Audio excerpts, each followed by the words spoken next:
우리가 살아가는 삶의 모든 여정 속에 갈등이 있고 또 어려운 문제가 있는 것은 누구에게나 공평한 삶의 태도라고 여길 수 있습니다. 더불어서 우리의 삶에 갈등의 문제가 하나 해결되어지고 나면 그것으로 지속적인 평안을 누리기도 하지만 때로는 갈등이 해결되어지고 평안한가 또 하다 보면 어느 순간 우리가 알지 못하는 또 다른 갈등과 또 다른 어려움이 우리의 삶에 찾아와서 마음과 생각을 어지럽히고 또 환경을 어렵게 하는 일들을 우리가 종종 경험하게 됩니다. 때문에 갈등과 또 삶의 어려움의 문제는 연속적으로 우리의 삶에 다가올 수 있다는 가능성에 관해서 우리가 늘 염두에 두고 생각해야겠죠. 그런데 삶의 그 갈등과 문제를 해결하는 해법과 또 삶의 또 방식이 나의 지혜와 나의 노력과 수고로움으로만 해결될 수 있다면 우리는 신앙, 특별히 하나님께 도움을 구하는 믿음의 기도는 애초에 필요 없을지도 모르겠습니다. 그러나 내 인생에 다가온 갈등의 문제나 고통의 문제가 나의 힘만으로 해결되지 않는다는 것을 인정하고 하나님의 개입과 하나님의 간섭하심을 인정하고 믿고 소망하고 바랄 때 하나님이 우리의 삶에 하나님 자신의 능력으로 역사해 주시고 은혜 베푸심을 성경을 통해서 우리에게 가르쳐 주고 있습니다. 특별히 야곱의 삶은 우리에게 그와 같은 삶의 모습을 잘 보여주고 있다고도 볼 수 있겠죠. 창세기 31장 말씀에서 야곱은 외삼촌 라반의 곁을 떠나서 하나님의 말씀을 따라 고향 땅을 향해 가고 있습니다. 그런데 실상 라반을 떠나는 야곱의 모습이 그저 자신의 보상을 충분히 받고 서로 평안한 가운데 그렇게 헤어짐의 모습으로 기록되어져 있지 않다는 것을 알 수가 있죠. 창세기 31장 20절 이하의 모습을 보면 야곱이 어떻게 떠났다라고 하는 것을 기록합니다. 야곱은 그 거취를 아람 사람 라반에게 말하지 아니하고 가만히 떠났더라라고 말합니다. 말하지 않고 가만히 떠나는 것은 쉽게 말해서 뭐 하고 있다는 걸까요? 도망친다는 거 아니겠습니까? 그 도망치는 야곱의 모습을 더 직접적으로 말하는 것이 21절입니다. 그의 모든 소유를 이끌고 강을 건너 길르앗 산을 향하여 도망했다라고 기록하죠. 스스로 도망자가 됩니다. 도망의 길을 선택한 것은 자신의 소유, 자신의 재산, 자신이 여태까지 이루었던 모든 것을 빼앗길까 봐 두려운 마음에 선택한 궁여지책이죠. 그런데 그와 같은 야곱의 삶을 가만히 두고 볼 라반이 아닙니다. 라반이 어떻게 했다고 말합니까? 23절에 보면 라반이 그의 형제를 거느리고 7일 길을 쫓아 길르앗 산에서 그에게 이르렀더니 라고 말하죠. 라반이 그렇게 추격해 왔습니다. 도망치듯 쫓겨난 그런 야곱의 삶을 라반이 추격해 와서 결국 그와 마주하게 되죠. 더 큰 두려움을 지금 직면하게 된 겁니다. 근데 너무나 다행인 것은요, 길르앗 언약이라고 말하는 야곱과 라반의 그와 같은 언약이 체결되어지는 장면에 보면 누가 개입하십니까? 하나님이 라반에게 개입하셔서 그의 꿈에 현몽하여 말씀하시죠. 너는 삼가 야곱에게 선악간에 말하지 말라 라고 하나님이 라반에게 말씀하십니다. 그래서 라반은 그 어떤 잘못이나 그 어떤 책망의 말도 야곱에게 꺼내지 아니하고 화평하는 조약, 길르앗에서 맺어진 계약이라고 해서 길르앗 언약을 창세기 31장에서 외삼촌 라반과 조약을 맺는 장면이 기록되어져 있습니다. 이 위기를 지나고 나면 사실 평안해야 옳지 않겠습니까? 하나님이 개입하시고 하나님의 돌봄과 도움이 있었으니 야곱의 마음 가운데는 더 이상 두려움이나 염려나 걱정과 근심이 자리하지 않아야 될 것만 같습니다. 야곱이 아무것도 한 게 없음에도 불구하고 그 어려운 위기를 지나쳤으니 이제 하나님이 함께 하시니 나에게 두려움이 없다 라고 고백해야 되는데 오늘 창세기 32장에 기록되어져 있는 야곱의 모습을 보면 더 큰 두려움, 더 감당할 수 없는 마음의 힘겨움을 가지고 고향 땅을 향해 가고 있다는 것을 알 수가 있습니다. 그런 야곱의 마음을 잘 표현해주고 있는 것이 7절이죠. 야곱이 심히 두렵고 답답하여 라고 말합니다. 얼마나 마음이 두렵고 떨렸던지 형 에서를 향해서 나아가는 그 고향 땅을 향해서 나아가는 그 길이 너무 두렵고 마음이 답답해서 해야 할 길이 없음을 성경이 이렇게 기록하고 있는 거죠. 자, 그런데 이와 같은 야곱의 마음에 대하여서 하나님은 어떻게 일하고 계실까? 우리가 그것을 보는 게 의미가 있을 겁니다. 자, 1절부터 함께 보시겠습니다. 야곱이 길을 가는데 하나님의 사자들이 그를 만난지라. 1절에서 우리말로 다 표현되지 않는 아주 중요한 의미 한 가지가 있습니다. 야곱이 어디를 갑니까? 길을 가는데 라고 말하죠. 근데 여기 우리말에는 그냥 길이라고 되어 있습니다만 원어적인 표현을 따라서 다시 읽어드리면 야곱이 그의 길을 가는데 라고 말합니다. 그럼 여기 굳이 그의 길이라고 표현하는 것은 야곱이 자신의 길을 가는데 라고 할 때 그의 길이라고 표현하지 않겠죠. 야곱이 그의 길을 가는데 라고 말할 때 이 그의 길은 누구의 길입니까? 하나님이 가라 명하신 하나님의 길입니다. 애초에 그 고향 땅을 향해 갈 것을 명령하신 분이 하나님이시지 않습니까? 그러니 야곱이 가는 그 길은 이전에 자신의 두려움을 피하여서 갔던 그 길이 아니라 이제 하나님께서 열어놓으신 하나님이 가라 명하신 때에 걷게 되어지는 하나님의 길을 야곱이 걷게 되었다는 것입니다. 그렇게 하나님의 길을 걷고 있는 야곱에게 누가 찾아옵니까? 하나님의 사자들이 그를 만난지라 라고 말합니다. 그리고 그 하나님의 사자들을 뭐라고 이름하여 부르냐면 2절에 보니까 하나님의 군대라고 말하고 더불어 그 땅 이름을 마하나임이라고 하죠. 마하나임이라고 하는 것 자체가 하나님의 군대라고 하는 말입니다. 그런데 이 마하나임이라고 하는 단어는요, 특별한 용례로 쓰여지는 말입니다. 복수라고도 표현을 하지만 흔히 쌍수라고 표현합니다. 그러니까 하나가 아닌 둘을 표현할 때 마하나임이라고 써요. 그러니까 마하네라고 하는 단수형이 있는데 하나님의 사자라고 하는 표현을 쓸 때는 마하네라고 쓰는데 마하나임이라고 할 때는 하나님의 사자들이라는 표현이 됩니다. 그 복수 형태가 되는 거죠. 그래서 야곱이 볼 때 하나님의 군사가 아니라 뭘 보았다고 말합니까? 하나님의 군대를 보았다라고 말합니다. 그러니까 여기 쌍수로 쓰여진 것은요, 매우 중요한 영적인 의미를 부여하는 말입니다. 어떤 의미에서 그럴까요? 이 쌍수를 쓸 때는요, 반드시 연합의 의미로 쓰여집니다. 어떤 의미로 쓰여진다고요? 연합의 의미로 쓰여집니다. 그런데 우리가 출애굽기 말씀에서도 우리가 볼 수 있는데 여호와의 군대가 애굽에서 나오게 되었다라는 표현을 쓸 때 그 여호와의 군대는 누구를 표현하냐면 출애굽한 이스라엘 백성들을 표현할 때 여호와의 군대라고 표현을 합니다. 여기 창세기 32장에서 기록되어져 있는 하나님의 군대를 쌍수로 표현한 것은 하나님이 보내신 하나님의 사자들의 그룹이 있고 또 야곱과 그의 가족들을 하나님의 군대로 보는 그런 시각이 있습니다. 그래서 쌍수로 표현을 해서 애초에 야곱의 가족들을 하나님께서 하나님의 군대로 여겨주신다는 의미 부여를 하는 사람들도 있습니다. 이렇게 보는 것도 되게 의미가 있겠죠. 애초에 야곱은 20년 동안 외삼촌 라반의 집에 있을 때 누구의 돌봄과 보호하심 속에 있었다는 걸까요? 쌍수가 연합의 의미였다는 것을 여러분 기억하신다면 야곱은 애초에 그 외삼촌 라반의 집에 당도하기 전 베델에서 하나님의 사자들을 만난 그 시점으로부터 20년 동안 하나님의 사자들과 연합하여서 늘 함께 생활하는 하나님의 군대로서의 삶을 살아왔다는 이야기입니다. 그것이 쌍수로 지금 표현되어져 있는 마하나임을 쓰고 있는 이유라는 거예요. 자, 그러면 그런 하나님의 군대가 하나님의 사자들이 야곱과 늘 함께 했음에도 불구하고 야곱은 20년을 지내는 동안 어떤 삶을 살았을까요? 자신이 하나님의 군대인 것을 알지 못한 채 살았고 여호와의 사자가 20년 동안 자기 곁을 신실하게 지키고 보호했다는 것을 충분히 알지 못한 채 살아왔다는 이야기가 됩니다. 이것이 우리의 신앙생활하는 모습과도 비견 닮았다라고 말할 수 있지 않겠습니까?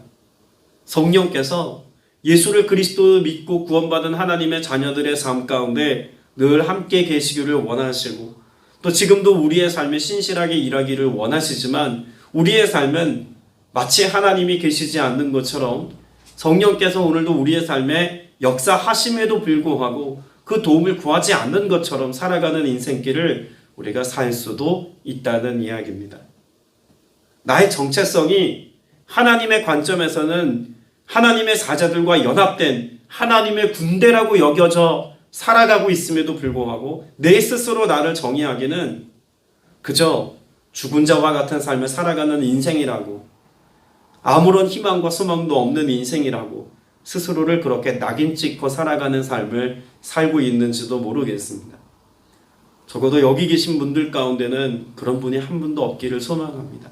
늘 나를 향해서 하나님의 자녀라고, 하나님의 백성이라고, 하나님의 군대라고 이름하여 불러주시는 그 하나님의 부르심 속에서 하나님이 내 삶을 보호하시고 함께하시고 연합해 역사해 주심을 간절히 소망하고 기대함으로 오늘을 승리하며 사는 여러분 되시길 축복합니다.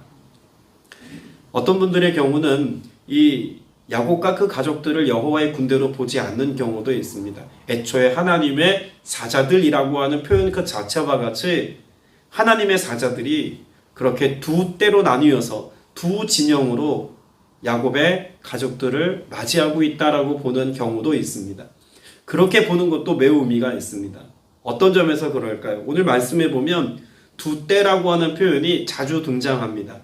야곱이 형 에서를 만나기 전에 그 가족과 그 소유를 다 어떻게 구분합니까? 말씀해 보니까 두 때로 나누고 라고 하는 말씀이 7절에 기록되어져 있죠. 그리고 또다시 기록하기를 10절 말씀에도 보면 내가 지팡이만 가지고 이 요단을 건넜더니 지금은 두 때나 이루었나이다 라고 말합니다. 두 때라고 말합니다. 야곱의 전 소유는 두 때라고 이렇게 기록하고 있는데 앞에 마하나임이라고 표현하는 하나님의 군대를 지칭하는 말이 두 진영, 두 때라고 표현하는 것은 결국 무엇을 의미하는 바이겠습니까? 야곱이 스스로 나누어 놓은 그 두 때를 하나님의 군대가 모두 호위하여 전부를 지켜주시겠다는 하나님의 의지와 하나님의 마음이 담긴 표현으로도 볼 수 있다는 것입니다. 야곱이 두 때를 나눈 이유는 무엇 때문이었습니까? 내가 내 소유와 내 가족을 내 방편과 내 지혜로움으로 어떻게든 지켜내겠다는 것입니다. 최선이 안 되면 차선책이라도 마련해서, 정 안 되면 내 목숨이라도 건지겠다는 것이 나의 계획이고 나의 생각입니다. 그런데 하나님의 계획은 애초에 어떤 계획이었습니까? 하나님의 군대를 두 때로 파견하여서 야곱과 그 모든 소유와 그 품에 있는 모든 것들을 하나님이 지켜내시겠다라고 하는 것이 하나님의 의지와 하나님의 마음이라는 것 아니겠습니까? 그렇다면 야곱은 애초에 하나님의 명령과 말씀을 따라 그 고향 땅으로 갈 때 어떠한 믿음의 태도가 있어야 했겠습니까? 하나님께 나와 내 가족의 전부를 맡기는 삶이어야 했습니다. 그가 하나님의 뜻을 쫓아서 하나님의 길을 걷고는 있지만 여전히 마음 가운데 믿음이 자리하지는 못했다는 이야기죠. 함께 하시는 하나님을 볼 수 없었던 것처럼 여전히 그 마음 가운데 믿음의 역사가 일어날 만한 충분한 믿음이 그에게는 애초에 부재했다고도 볼 수 있다는 이야기라는 겁니다. 그런데 그런 연약해 보이는 야곱도요, 잘한 것이 하나 있습니다. 야곱이 잘한 것이 있다면 무엇입니까? 11절에 보면 내가 주께 무엇하오니? 간구하오니 라고 말합니다. 아직은 그런 충분한 믿음의 지경 가운데 돌아지 못해 보이는 야곱이지만 그런 야곱의 삶에서 그가 자신의 한계를 인정함도 일면 보이는 모습이 내가 주께 간구하오니 라고 하는 고백이 있다는 것입니다. 언제 우리가 기도하게 될까요? 나의 약함을 인정하고 하나님의 강하심을 소망할 때 우리는 기도하게 됩니다. 사실 매일매일의 삶이 그와 같은 삶이어야 하지 않겠습니까? 나의 지혜와 나의 힘과 나의 노력과 수고로움으로 내가 내 인생을 잘 경영해 갈 수 있다고 자신한다면 애초에 기도라는 행위는 우리의 삶에 부재할 겁니다.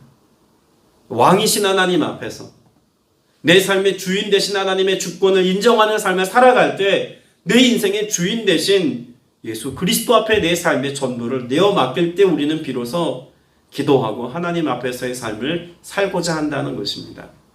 기도하지 않는 우리의 삶의 모습이 행여 발견되시거든 내가 기도하지 않는 이유가 내 인생의 주권을 주님께 맡겨드리지 않기 때문이라는 그런 차원에서 생각해 볼 수 있는 믿음의 반성도 우리에게 필요하다는 이야기죠.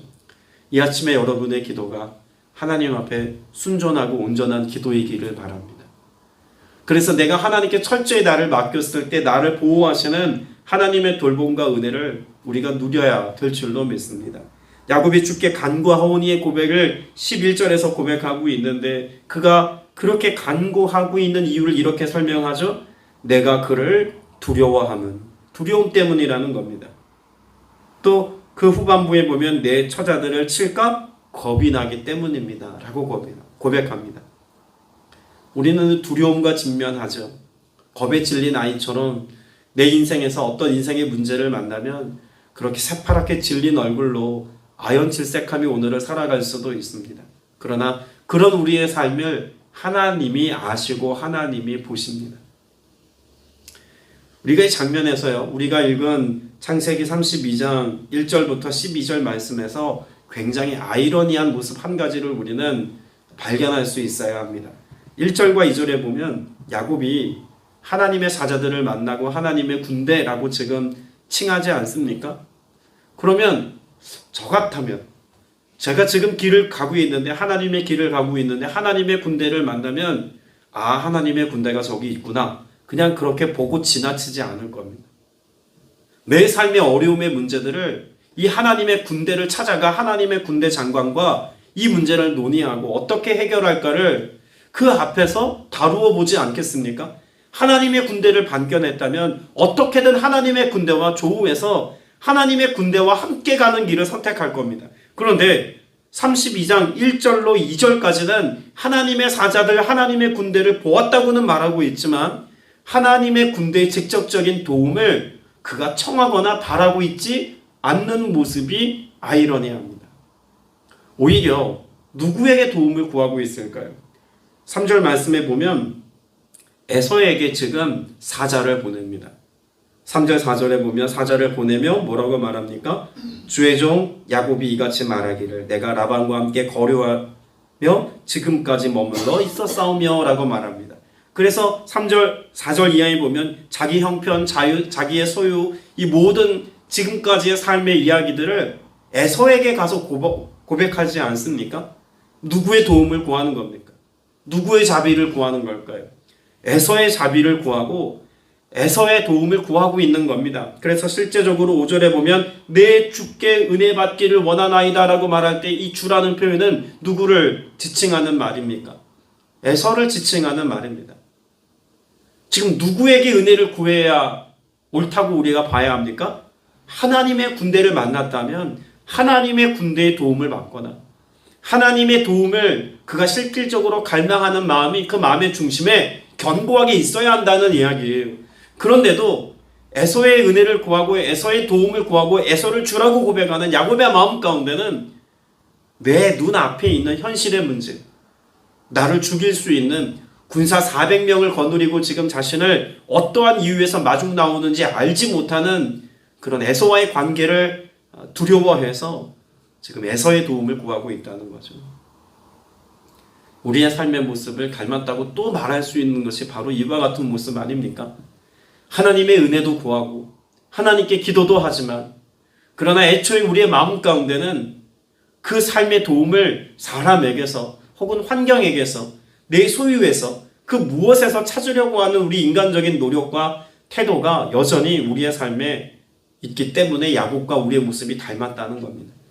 하나님의 은혜를 구하는 것 같기도 하고 사람의 도움을 구하는 것 같기도 하고 이렇게 엎치락뒤치락하며 살아가는 것이 우리의 모습이라는 거죠. 그럼에도 불구하고 우리는 이 스토리의 결과를 잘 압니다. 야곱의 모든 소유와 야곱의 생명을 누가 보존하십니까? 하나님이 보존하시고 돌보십니다. 우리가 내일 또 보겠습니다만 하나님께서 야곱의 삶에 그가 하나님과 씨름하여서 그의 이름이 새롭게 되고 또 그의 삶에 하나님의 약속하심을 그가 신뢰하여 믿음의 고백을 가지고 나아갈 때 두려워했던 에서와 화목하게 하시고 그 모든 소유를 하나님이 보존하시고 지켜주시는 은혜를 야곱이 누리더라는 것입니다. 그 모든 것의 주권이, 그 모든 보호하심의 능력이 하나님께 있음을 결국 야곱은 인정하는 삶을 살게 되죠. 바라기는 오늘 저와 여러분의 삶에도 당장 내 눈앞에 있는 인생의 문제 앞에 막연히 두려워하며 오늘을 살지 않게 되시기를 바랍니다. 그러니까 주님께 기도하고 주님의 은혜를 구하였다면 내게 은혜 베푸실 주님을 기대하며 오늘을 살게 되시기를 바랍니다. 내가 기도한 그 주님께서 오늘 내 인생에 신실하게 간섭하시고 역사하셔서 나의 힘과 능력으로가 아닌 오직 주님의 권능으로 오늘을 살아가는 의의 백성 되었음을 찬미하는 여러분 되시기를 바랍니다. 그때에 주님께서 우리에게 약속하신 은혜가 풍성하게 임하게 될 줄로 믿습니다. 함께 기도드리겠습니다. 은혜가 풍성하신 아버지 하나님, 에서의 손에서 나를 건져 주옵소서 절박하게 기도했던 야곱의 모습을 보았습니다. 하나님의 군대를 보고도 지나쳤던, 그래서 여전히 사람에게 도움을 구했던 야곱의 모습도 보았습니다. 꼭 우리의 모습을 닮은 듯합니다. 사람에게서 혹은 소유에서 혹은 나의 무엇을 통하여서 내 삶을 보존할 수 있다는 어리석음을 버리고 오직 하나님 앞에 우리의 삶을 맡기며 우리 인생의 주인 되신 예수님께서 친히 우리의 인생을 경영하시고 이끄시고 인도하심을 신뢰하며 살아가는 믿음의 성도들 다 되게 하여 주시옵소서. 마하나임의 그 하나님의 군대의 역사가 오늘도 우리의 삶에 있기를 원합니다. 주님께서 우리가 두렵게 하는 바로 그것으로 염려하며 살아가는 인생이 되지 않도록 예비하신 하나님의 군대를 파송하시고 또한 그 여호와의 군대로 우리를 보존하시고 보호하실 것을 믿게 해주셨사오니 주의 믿음의 고백을 가진 주의 백성들이 순전한 마음으로 기도할 때 하나님의 권능을 오늘도 나타내 주시옵소서. 간절한 기도에 응답하시고 내베푸실 것을 믿사옵고 살아계신 우리 구주 예수 그리스도 이름으로 간절히 기도드렸사옵나이다. 아멘.